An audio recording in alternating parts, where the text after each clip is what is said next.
The next series is about to get underway for the round of 1 to 8.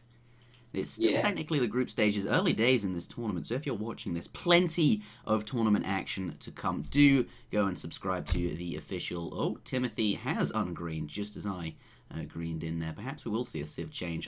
Or perhaps he's still not ready. Perhaps he's... Nope, he's ready. Okay, absolutely. So, there is that. This is a $1,000 tournament hosted by ESOC-community.net and a whole bunch of lads over there. Absolutely. Big shout out to those guys for the website, for the maps. Big shout out to Gaia for the tweaking of the maps, and to Musketeer 123, I think his name is 456 789. 925. 925, whoops. For most of the coding, along with H2O. I think you did some of that as well. Brown Boy, the moderator team, lots and lots of people We're bringing too this big all to name names at this point. So the point is, a ton of people bringing this tournament to you, and this is the second series I will be casting. This might be on my channel, it might be on the ESOC channel, but either way, do go and subscribe to the ESOC channel. That will be in the description of this video, or perhaps you're already watching it on their page. Again, this is brought to you by ESO-community.net. So my name is Interjection, I'm with H2O, and today we'll be casting a best of 3 between djigit. Here he is in the south of the map in the colour green, playing as indeed the French. Not sure what his starting crates were, doesn't really matter. Well, it was 200 wood actually, just because we can see that he laid down a trading post. But French, an excellent choice on this map because of that scout there. He's going to find all these big treasures before his opponent does, who is of course playing the Russians. And Russia, as we know, only has 1 scouting unit, so they're going to find it a little bit more tough to find and collect the big treasures on this map. Doesn't have that added DPS, and this map is about big treasures. Looks like Russia is going to be going in for that 125 wood treasure. The green scout does come along and starts pummeling that guy in the face. The added 5 DPS, or 5 damage or whatever it is from the scout, is actually going to lower this guy's HP quite a lot. It might really stop him from getting any other treasure. It adds up a lot. And one thing I was wondering is that if at this level we were going to see the Polar Explorer come out, the Explorer card for Russia, but he does not have that in his deck, so this is going to really put him back, I think. He could lose his Explorer right now, just for that wood. Yeah, he could. I mean, it's worth it, kind of. 125 wood is an absolutely huge treasure for any civilization, and he's absolutely going to be okay with that. I mean, yes, he'd like to keep his scout alive, but when you're up against the French, you know, this can happen, and that is an excellent use of the scout by djigit there, so very pleased to be seeing that coming out of him, and, you know, he's got his trading post now, he's happy, and he can continue to scout with his own Explorer. Looks like he's going for a CDB treasure. Yeah, exactly. And what the problem is here is it depends on the answer to your question. It depends on how much else is out there on the map, right? So on Yukon, if there's a bad spawn on Yukon and 125 wood was worth dying for, then absolutely. But for the CDB out there, there's 60 wood, there's 40 wood, there's also this 135 XP down there. So you can, 40 woods on the other side. There's a bunch of treasures left to go, and so I think.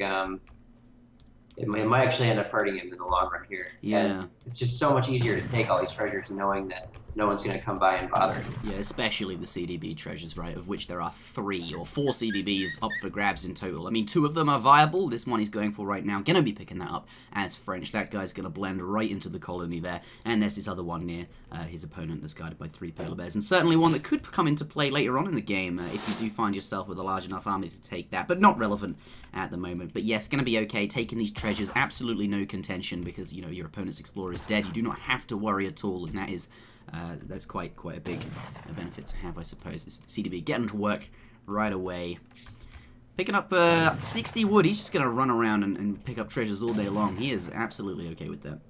Yeah, and this is just the nature of French, right? So French has the native scout. They always win H1, and it's kind of tricky, right? So it almost makes you wonder, like, you kind of want to pick a civ that has a strong H1 on this map. You know, you want to do China, Spain, France, civs that have some way to not lose, the H1 battle because this map is so loaded. Right? Perhaps even war chief civilizations with the extra strong explorers. Yeah, exactly. Or Asian civs. The weakest civs in the game in H1 are like, ports, Russia, German. This is just have one European explorer. Yeah, And we're absolutely. already seeing a super aggressive Oh blockhouse. wow, So 3 villagers snuck their way across the map. Yeah, that is hot. Where are they going? That's so close. I'm not even sure if he can put them that close. Yeah, he's going back a tiny bit. That is as close as you can get it on. If you know that circular ring around the town center. Certainly cannot get that any blockhouse any closer. This is hyper aggressive there, and hurting. and I like it too, though. Yeah. Look at that. See, the second hunt is pretty far for both players this game, right? They both had to hurt pretty far, and it's going to be interesting to see what Digit does to overcome this blockhouse. He doesn't even know it's there, and it's between him and the second hunt. He might have to, like, ninja hunt over here or over here at this point. That's crazy, man. Look at that blockhouse. It's just in his face. Yeah, blocking those coin mine. He's that hunt there. Yeah, stopped in getting that, and of course, Russia established himself as the aggressive civ here, certainly with his forward blockhouse placement. He's now taken control of this hunt location, and really limited the time that France has in his base where he's safe. He's going to have to push out perhaps earlier than he'd like to, because his next available hunt is, in this awkward spot in the corner, and is also, over here, this side of the map, where Russia is, kind of, sort of has more presence than him, so... Nice full blockhouse. We'll have to see what he makes of it. I just have this bad feeling, like 5 Cossacks are popping in like 3 or 4 seconds, like really soon. And I have this bad feeling that those may kill a lot of vills here. Because there's a vill up here and a vill over here that are just totally exposed, right? Yeah. Well, let's see. I mean, it's good though. Russia needs to make these kind of plays in early colonial if they're going to contest with France. Coming out though, 5 Coss coming in. Where are they going to find? Perhaps some villages, going to build them up. Doesn't look like he's going to be too successful with the raise down here, but certainly going to force his opponent to move those villages around. And there's really not very many hunts left. There's that one, I think it's 2 dead caribou right under his TC. They're not going to last long. And then, aside from that, where's he going to hunt these cavalry of more success? And of course, those 2 villages you mentioned as well. That trading post now at half hit points is a direct result of this first batch of 5 musks in the Explorer. So Russia is, doing pretty well despite the lack of Explorer, which that scouting information. Well, that the Explorer unit, off to a bad start, but still okay here. Oh, hand combat, but not to any avail. Get in there. Doesn't lose any random units though to fire, so nice control there from Digit. And I bet you the reason actually the Explorer is coming into play here, the reason that this guy is not going to be found probably the entire game is because that's just a black space if you look at what DJ Timothy is seeing, right? Yeah. So. Most likely, yeah. So he can't see that at all. He's not entirely he's not aware of that. Even this might be a black spot for Timothy. Yeah, I mean, considering the lack of scouting information he had early game, I think you're absolutely right. He may not even know how far ahead he is as far as the map control game goes. It looks like he's almost not pushing his advantage. He's sent 700 wood. He might start going for some TPs of his own right now. Maybe he'll get a read from Digit though, because when you don't push a blockhouse with 10 muskets unless you're kind of feeling the heat. So yeah, here comes 8 crossbow. I think Digit's going to make a play here to try to get out of his base. Yeah, pushing out, and I like that sort of early timing with the crossbowman there. That 700 wood he is throwing down lots of infrastructure with. I thought perhaps it might fund some crossbowman units to keep going. But no, we do have the 8 crossbowman shipment, plenty of musks, and this looks like he's going to push out. Second blockhouse is going to be denied there. This is exactly the right moment that he wants to be pushing out, denying that. Doesn't look like Russia has the standing army to contest this, but should any shipment pop out any second now, he'd be okay. So I'm not, that's perhaps what Timothy's waiting for. Yeah, I really wish that Timothy would have started a second blockhouse behind the blockhouse after he got denied, knowing that there's a pretty big mess here that he needs to hold. This is the game turning moment.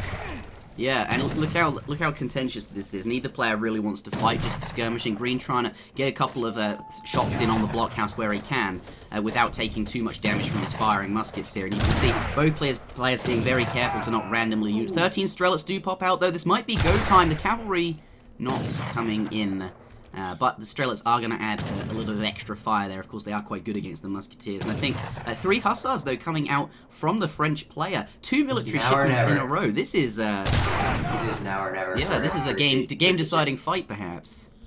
Oh, man. Let's take a look at what he has to do. He's got to make that fight happen. No, that was a 4 Hussars built, actually. Or did he only build one and send 3? He did send 3 as well. I think he built 1 as well. Yeah, I think he only managed to get 1 out. Perhaps missed his batch. Currently, the green player not floating any resources, so he did only train 1. I think perhaps, I was going to say, perhaps missed the bet. Looks like he's going to shoot some of the villagers down whilst taking fire there.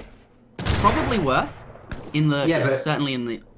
Not in the if he had short gotten term. all of them, it was. If he had gotten all of them, it would have been, but with 1 bill left, just the He block can still finish it up, yeah.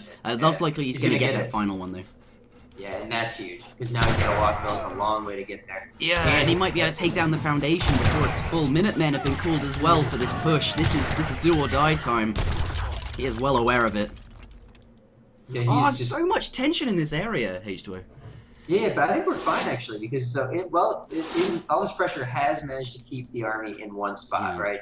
He can't go raid right now, and so Digit's been fine. He's able to secure, in a way, he did what he wanted to do, right? It doesn't look like it to us, but he's been able to secure the map in a way that he can now continue making units past the 9-minute mark. So he's in a good spot. He is in a good spot. I mean, let's be honest, the Russian aims here were to throw down this blockhouse, control the map, you know, this hunt that he got. He did manage to take his opponent's trading post, and that's definitely something worth mentioning to his merit. But, you know, yes, as you mentioned, the French player is happily gathering resources in these locations. This is rather exposed, but I'm not so sure if, you know, if Blue really is aware of that location, considering the lack of explorer in the early game. Perhaps he's not sure if there are villages or even if anything is there at all. So, you know, yes, there's a large Russian army here that can cause problems for the green player, but currently he's gathering away. He's sent his 4 CDBs, his 3 CDBs, and if we turn on the population graphic, we can see that, you know, the population is absolutely in favor economically of the green player. So the longer this game goes on, the happier he gets. And Russia, it feels like it's just sitting here, not doing too much. Yeah, and I think he got 3 bills. He's in here. He's killed 2 bills now in this raid. Like he's just on top of this game right now. And he doesn't even need to fight at this blockhouse. He's not going to. I'm pretty sure he's going to run away. And actually, getting engaged like this by Russia is not good. Yeah, if we take a look at the population military graphic, Blue is definitely in favor. This is not a fight he wants to be taking. He's ahead economically, but if he loses his army here, that economy could be threatened very quickly. Yeah, and 4 Cossacks pop up to shoot these guys away, but not after killing several bills. So many. And this is just really not the fight that Russia wants to take. Although at the same time, this blockhouse is at 400 HP, and I can tell you that I know Ditch is probably over there hoping he can just get a couple more volleys of siege on it. Because if that blockhouse... Yeah, if he can get that down. That's a big thing for him. You just don't want to stand and fight against Russia because they have so many units. The longer you stand and fight, the more of them get in range on you, and so you just kind of always want to be right in that bubble of the range. So they can't quite get all their units engaged. Yeah. And that's true. Perhaps he can get it down. Where is Blue heading to? All of his units seem to be vacating the area. No, he's not going to be too cheeky there and get in, but yeah. Okay, so what's going on at this point? He is economically double his opponent, you know, due to the raids that we saw earlier, and France just being France. That, you know, we have to take into account the. We'll take a look at the text complete. Both players have good upgrades actually.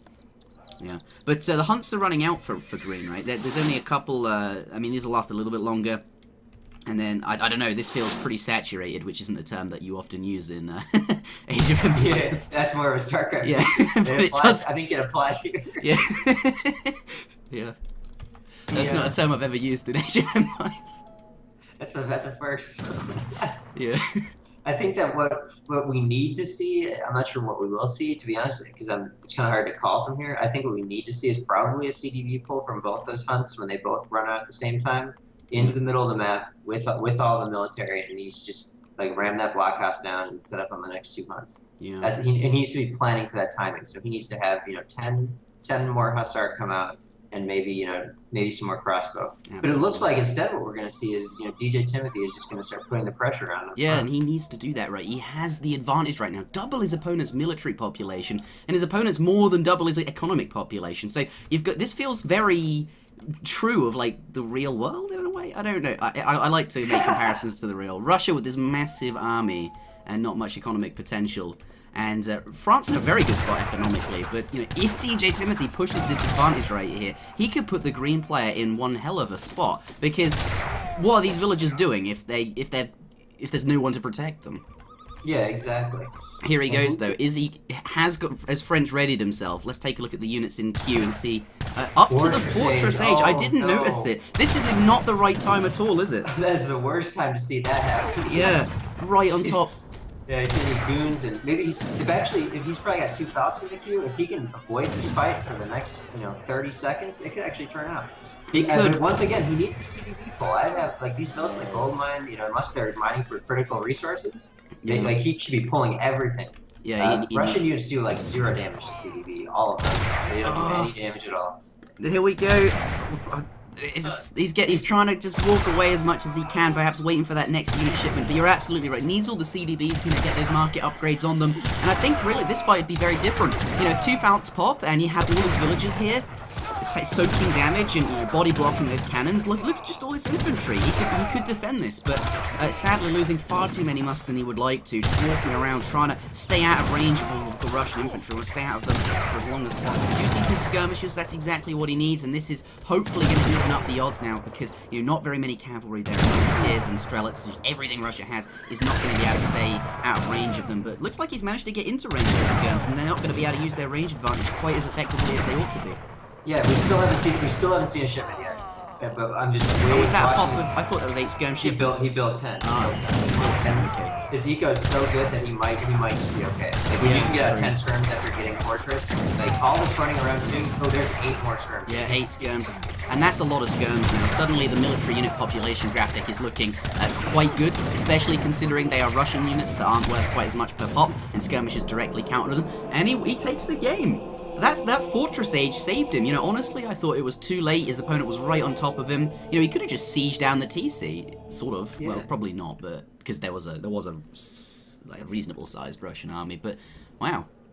What's interesting about that push? Generally, when that push comes, your vills are impacted by it. They have to move. They have to walk. And I know it's kind of counter to what I said about defending with vills. So in this case, he could have easily defended with vills, but at the same time, like all of his vills are working, right? So the entire time that he was getting run around by Digit was time that he could just start making 10 skirms, and he was avoiding the conflict, right? He was moving his units around as much as possible, buying time. None of his infrastructure was being damaged, and then the skirms popped. Yeah, and honestly, the Cossacks just never committed to hand attacking the muskets to slow him down, so he could get in there, and ultimately, Digit managed to, I think it was very well played by him, considering how tight of a situation he's been in all games. But what if, if Blue had that scouting information, or had chosen to look around the map? Look how exposed the gold mine villages are on either side. Had he marched his army over to that location, and or at least some of it, then, you force a fight with your opponent who had, in theory, a quantity of units, who was aging up, who wasn't able to match the mass that you had, and suddenly you're on top of their villages. Yeah, and I think the problem was the blockhouse was so close, and Digit realized that he could keep his muskets right on the edge. There was never a moment like DJ Timothy tried 2 or 3 times to get out of the blockhouse and go hunting for stuff, but every time the green units just piled in there and made him have to come back to defend it. So yeah, it's just well played all around by both players, honestly. Green doing what he needs to do to keep the blue army where it was. So that does conclude game number 1. This is a best of 3 series, though. More coming up.